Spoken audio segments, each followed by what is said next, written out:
So in today's video, I am going to be previewing Bradford City versus Tranmere Rovers. Then in the second part of today's video, I'm going to be bringing you guys my game week 29 League 2 score predictions. If you do go on to enjoy today's video, please make sure to drop a like on there for me. If you could try and hit 70 likes on today's preview, that'd be massively appreciated. Subscribe if you are new as well. We are now on the road to 7,000 subscribers, so please make sure you are subscribed if you haven't already with that post notification bell on. It's free to do so and it does massively help out. This morning we hit 6,600, so thank you all very much for the support. Don't forget as well to drop a comment down in the comment section down below. What is your score prediction for this game and what would your starting 11 be for this one? Obviously, we're coming off of the back of a fantastic 3-2 away win against Stevenage. If you've not already checked out that vlog from Saturday, then make sure to go do so. It's one of the best of the season, one of the best on the channel as a whole. The support on it's been fantastic, so thank you all very much for that. But let's waste no further time and get straight on with today's match preview. So if we start out then with the current Sky Bet League 2 table, my team Bradford City, we currently sit 8th in the table. After 28 games, we've got 12 wins at 9 draws, 7 defeats, 35 goals scored, 28 goals conceded, leaving us on a positive 7 goal difference and 45 points.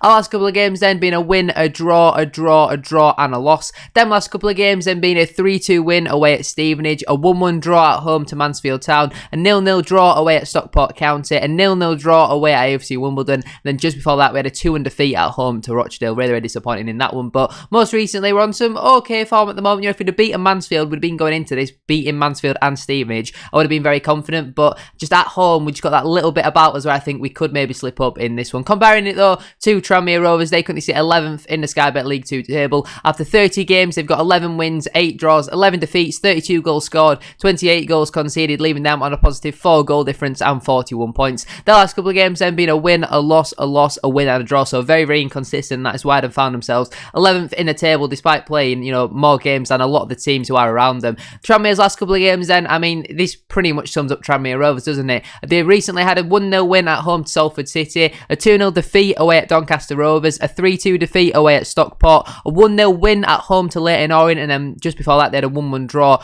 at home at 2 Walsall. Very inconsistent side, beating teams like Salford and Leyton Orient, but then losing to Doncaster, Grimsby, Crewe as well, losing there. You know, they've had some real poor results while also having some really good ones. If they could find that consistency against the teams lower down in the table, they certainly could be pushing higher up the table into them playoff spots. But having played 1 or 2 games more than a lot of teams who are around the playoffs at this moment in time, they're currently 4 points off the playoffs, but 7th place has a game in hand. Well level on points with 7th place with a game in hand on 7th place, so that's obviously 2 on Tranmere. So they need to find some consistency if they do want to have a chance of the top 7. Obviously in the reverse fixture, we did manage to pick up the 3 points with a brilliant 2-1 away victory. Andy Cook scoring from a corner early on and then scoring from a brilliant header again in the second half. Fantastic to see. You know, it was a very good day, that one. So fingers crossed we can pick up another 3 points in this one. Now we're going to speak about the team though that I would go with if I was Mark Hughes. So I would then line up in a 4-diamond-2 formation. Obviously in the 75th minute or something like that, when Liam Rideout came off against Stevenage on Saturday, we went to a 3-5-2, a 5-3-2, whatever you really want to call it, and it worked quite well, to be honest with you. But I think that's more of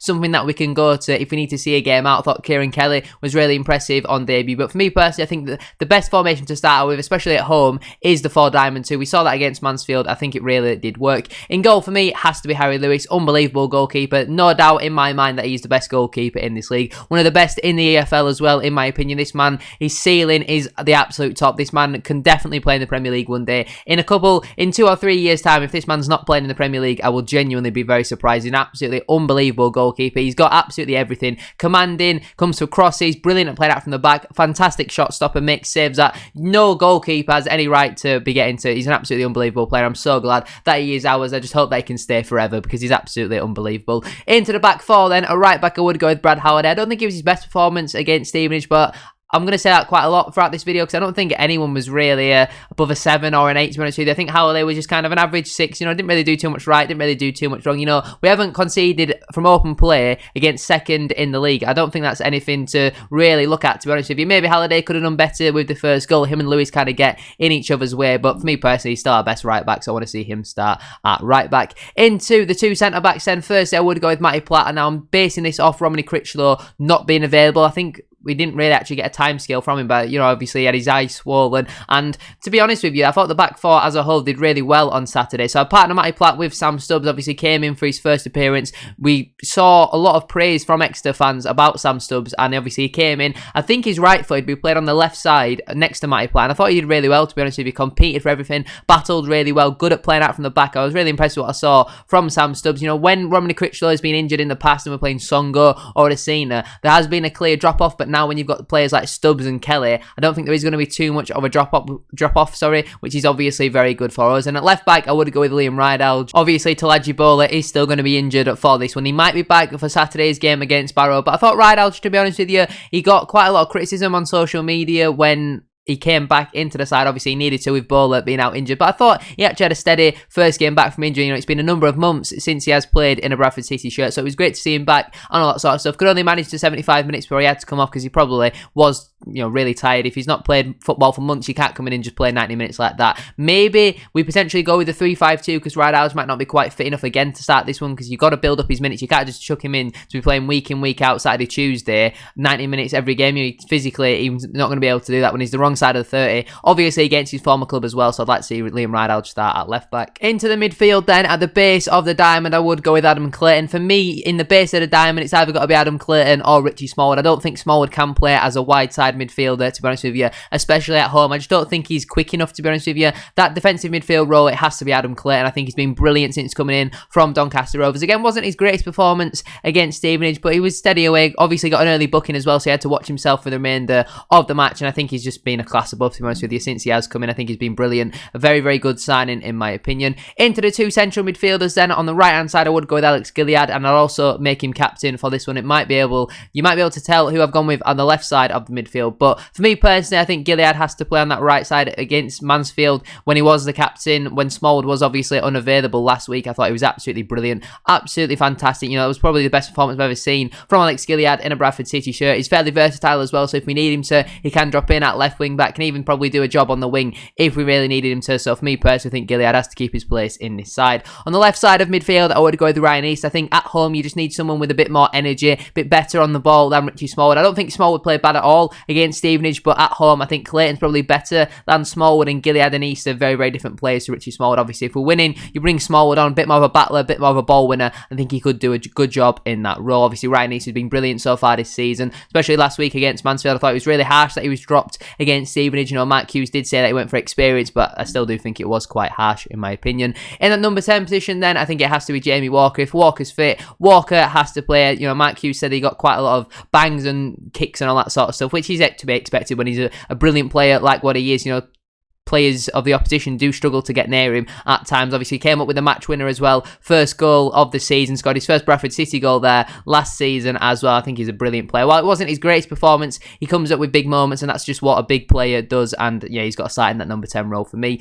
Into the two strikers then. Firstly, Andy Cook. What is he on? 18 goals for the season now. Absolutely unbelievable. I still think it's criminal that this man was dropped for 4 or 5 games, and conveniently, that is when we went on a really poor run of form. Obviously, Oliver did well in the first couple of games. After that, though, he should have been dropped. Mark Hughes stuck with it for far too long. Andy Cook back in the team. Granted, it was only a penalty, but 2 assists for him as well. You know, his overall play was fantastic. Should have got a 3rd assist as well from that Derbyshire chance in the first half. I think Andy Cook has been brilliant so far this season. So for me personally, he has to play. If you are interested in going the extra mile to support the channel, then feel free to become a member and unlock members-only videos, receive early access to videos. You can get a shout-out in every video. Also, you'll be able to access exclusive member badges and emotes as well as other exclusive content.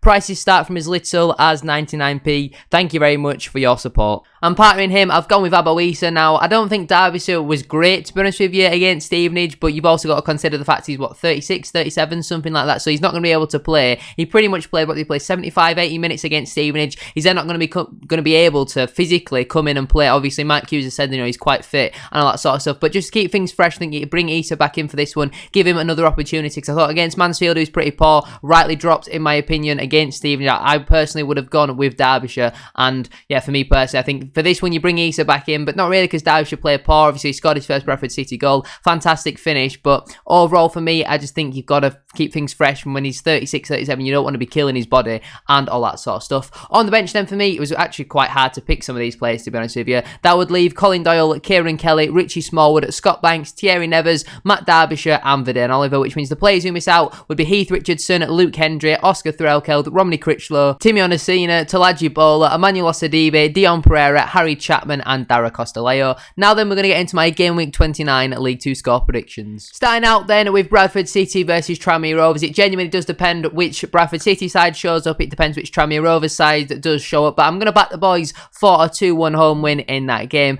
Carlisle United versus Mansfield Town. I think it'll be a high-scoring 3-2 home win for Carlisle in that one. Colchester United versus Walsall FC. Again, I'm going to go with a high-scoring 3-2 win. This time, I'm going to go with an away win, though, for Walsall. Crewe Alexandra versus Hartlepool United. I'm going to go with a 1-0 home win for Crewe. Doncaster Rovers versus Barrow AFC. This is one that could go either way, so I'm going to go with a 0-0 draw. Gillingham FC versus Grimsby Town. I think the Gills will have more than enough to get past this one. I'm going to go with a 2-0 home win there. Leyton Orient versus Rochdale AFC. While Rochdale have been playing decent recently, I think Orient will get back to winning ways in this one. I'm going to go Orient 3, Rochdale 0. Newport County versus Stevenage FC. Obviously, Stevenage on a bit of a wobble at this moment in time, but Newport, very good side at home. I'm going to go with a 1-1 draw in that one. Northampton Town, again, on a bit of a wobble recently, versus AFC Wimbledon, who are a good side at this level. I'm just going to edge the Cobblers, though, to get back to winning ways with a 2-1 home win. Salford City versus Harrogate Town. I'm going to go with a 2-1 home win for Salford. Stockport County versus Crawley Town. I'm going to go with a 3-1 home win for Stockport. And finally, Sutton United versus Swindon Town. I'm going to go with a 1-1 draw. But that is where I'm going to leave it for today's video. If you have enjoyed it, please make sure to drop a like on there for me. If you could try and hit 70 likes, as I said at the start of today's video, that'd be absolutely class. Subscribe if you are new as well. We are now on the road to 7,000 subscribers, so please make sure you are subscribed if you haven't already, with that post notification bell on. It's free to do so and it does massively help out. Don't forget as well to drop a comment down in the comment section down below. What is your score prediction for this game and what would your starting 11 be as well for this one? Thank you very much for watching today's video. Have a great rest of your day and I shall see you all tomorrow for the match day vlog. Peace.